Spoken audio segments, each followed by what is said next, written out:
Anime দুনিয়ার ultimate monster kaiju number 8 কি পারবে গডজিলাকে ডিফিট করতে? কে জিতবে এই ডিস্ট্রাকটিভ ওয়ারে?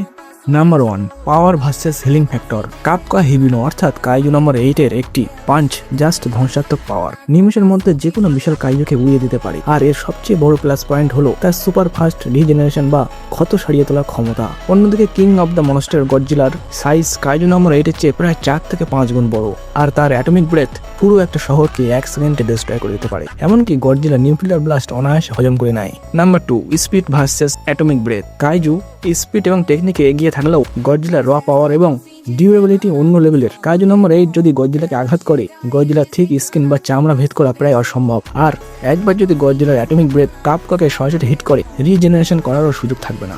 Number 3, winner. অতএব কাইজু নম্বর 8 এর প্ল্যানিং অ্যান্ড টেকনিক্যালি ফাস্ট হলেও গডজিলার 1 অ্যাটমিক ব্রেথ যথেষ্ট। অর্থাৎ গডজিলা ইজ গডজিলা। আপনার কি মনে হয় কমেন্টে অবশ্যই জানান, আর আরও বেশি ফ্যাক্টস ভিডিও পাওয়ার জন্য সাবস্ক্রাইব করুন।